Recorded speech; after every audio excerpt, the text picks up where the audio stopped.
ตอนนี้พ่อจ่าและอาอายแต่งหน้าแต่งตัวสำเร็จเสร็จสิ้นออกเดินทางไปที่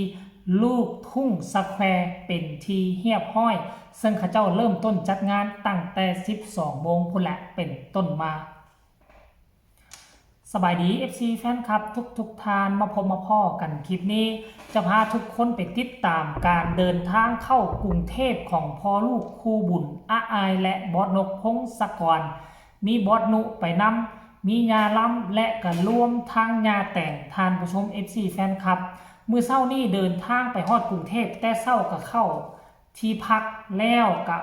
พากันนอนพักพรจนมาฮอดช่วงสายๆบ่ายอาอายอยากเข้าก็เลยให้ผู้บริการแม็กสั่งข้าวผัดมาให้กินท่านผู้ชมหลังจากนั้นก็แต่งหน้าแต่งตาโอ้โหออกมาปรากฏว่าพ่อลูกคู่บุญอาอายกับพ่อนกพงศกรสองคนใส่ชุดสีขาวเป็นแพ็คคู่มาเลยท่านผู้ชมเอ้ยใส่ชุดสีขาวแพ็คคู่พ่อจ่านี่แต่งตนแต่งตัวสำเร็จเสร็จสิ้นกว่าลูกสาวอาอายลงมานั่งอยู่ที่ห้องรับแขกนั่งอยู่ที่ห้องรับแขกถ้าแป๊บหนึ่งลูกสาวอาอายก็ลงมาอาอายนี่ก็ใส่ชุดสีขาวเป็นกระโปรงสั้นสีหน้าค่าตานี่ทรงผมนี่ลักษณะคือย้อนยุคไปหาผู้หญิงไทยเมื่อประมาณ20-30 ปีลักษณะคือทรงผมของรุ่นหนังก็แยมยโสธรนะผู้หญิงก็จะเห็นทรงผมร่อนๆสั้นๆนะเปียขึ้นไปซึ่งสะสวยเบิ่งแล้วกะโอ้ยพอลูกนี่เข้ากันอำลำเดินทางเข้ามาพอจ่านั่งทั้งด้านหน้าญานุก็นั่งทั้งด้านทัดมาแล้วก็อาอายก็นั่งอยู่ตรงกลางท่านผู้ชมเอ่ยไปน้ำกันหลายคนเติมได้รถตู้คันหนึ่งพุ่นแหละรถตู้เป็นคันเลยและทั้งนั้นก็มวนบึ้มบั้มตั้งแต่3 ชั่วโมงก่อนหน้านี่ท่านผู้ชมเอ่ยมวนได้สนุกสนานมีศิลปินมากหน้าหลายตาและมีทั้งหมอลอกหมอลำมื้อนี้พิเศษแน่กะเป็น2 วงหมอลำปะทะกันบ่ว่าจะเป็นเสียงดีฮกแล้วก็กับสาวน้อยลำเพิ่นโชว์ทั้งฝั่งนั้นก็มีศิลปินหลายคนทั้งฝั่งนี้ก็มีศิลปินหลายคนเดี๋ยวจะไปปะทะกันท่านผู้ชมเอ้ยคลิปนี้มันต้องมวนต้องมันแน่นอนในการทัวร์คอนเสิร์ตครั้งแรกตั้งแต่ปิดฤดูกาลมาและที่สำคัญนะ FC แฟนคลับของอาอายมากหน้าลายตาอีหลีเลยทุกคนเอ้ย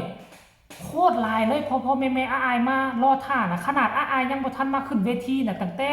12 โมงคุณก็มีคนมานั่งรอท่าแล้วเห็นกับเจ้าทายรูปกันมาใส่เสื้ออาอายอย่างดีใส่เสื้อสัญลักษณ์อาอายไปนั่งรอท่าตั้งแต่12 โมงพุ่นแล้ว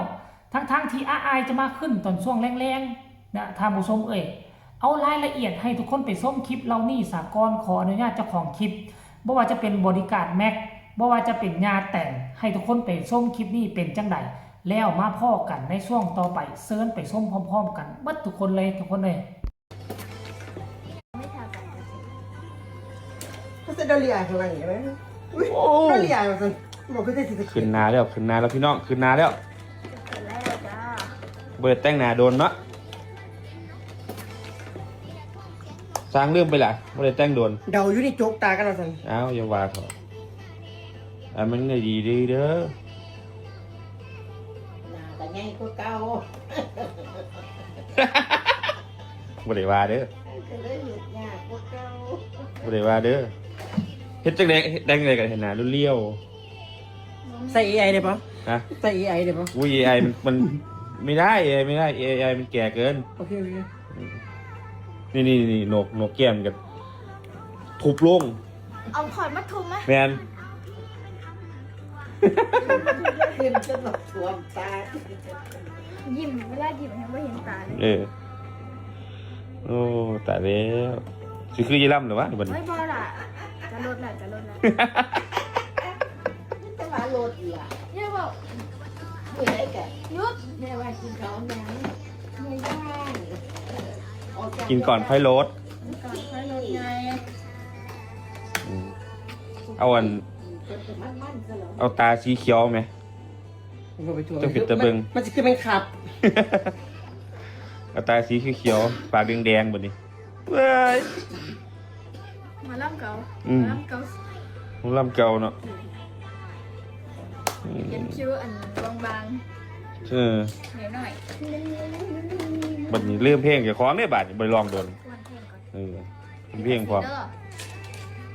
ถือซะเนาะ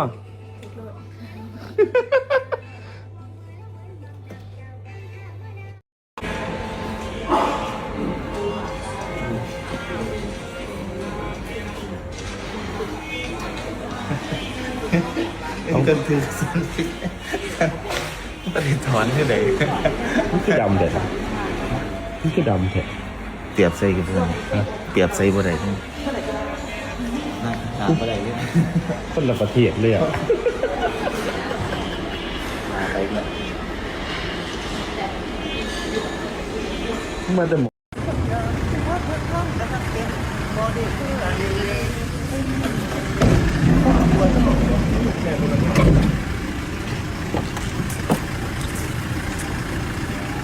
มองที่บ้านเลยขาวหายแล้วค่ะแม่มันคือนาด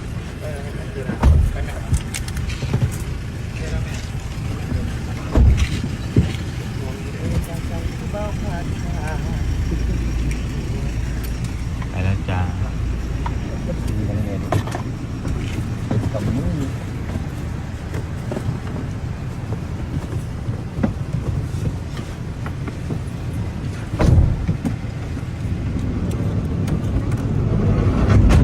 ต้องยกกุญแจห้องที่เราไป นี่นะพ่อแม่ FC แฟนคลับ บ้านเสียงที่6 FC แฟนคลับของอ้ายน้อยสกุลนพรทุกทานพวกเจ้าเห็นแล้วเป็นจังไดหรือคันว่าผู้ใดอยู่หน้างานแล้วเด้อตอนนี้นะเห็นคลิปเจบ่เล่ากับเขามาทักทายสบายดีกันได้ว่าค่อยก็ไปเด้อเจ้าก็มาเด้อว่าสิทักทายกันมาได้พอจะได้เห็นคลิปอ่านข่าวให้เด้อเนาะแต่ว่าที่แน่ๆค่อยเห็นอยู่หั่นน่าจะเป็นทั้งทีมงานบ้านฮักบอสน้อยอ้ายเนาะเห็นกับเจ้าไปเห็นกับเจ้าไล่สดเตรียมมาลงมาไล่มาเบิ่งว่ามื้อนี้มาไล่อ้ายนี่จะได้จักพันจะทะลุหมื่นหรือบ่ก็ให้กดติดตามเอาไว้เนาะคลิปต่อไปนี่พวกเขาจะมารายงานอีกเทื่อนึงเบิ่งว่าอ้ายขึ้นเวทีแล้วจะมีความมวลความมันจะมีแฟนๆไปรอท่าอยู่หน้าเวทีหลายน้อยขนาดใดเดี๋ยวเอาไว้คลิปหน้าแล้วอ้ายจะได้ปะทะกับผู้ใดได้ยินข่าวว่าทั้งวงสาวน้อยลำเพิ่นโชว์ก็มีเอ้ยฮักแพงมาว่าซั่นเด้ทั้งนี้ก็มีอ้ายทั้งนั้นก็มีวัดศิวดลทั้งนี้ก็มีบอสนกพงศกรเดี๋ยวไปปะทะกันมวลมันเป็นแท้แน่นอนคำเนาะโอ้ยสิว่าอย่างต่อละลืมแล้วสำหรับคลิปนี้ก็บ่เว้ายาวหลายทุกคนเลยก็ฝากเอาไว้ซ้ำนี่แหละฝากพ่อแม่บ้านเสียงยี่ฮกพ่อแม่ FC แฟนคลับของน้องอ้ายลูกสาวของบอสนกพงศกรกดไลค์กดแชร์ไปให้แน่ที่สำคัญจะกดข้ามโฆษณาเด้อผู้ใดมีคำตำหนิที่ส่งคำคิดคำเห็นกับส่งข่าวมาได้ทางใต้คอมเมนต์สำหรับคลิปนี้ก็ลาทานผู้ชมไปเพียงซ้ำนี้ก็แล้วกันเด้อทุกคนสบายดี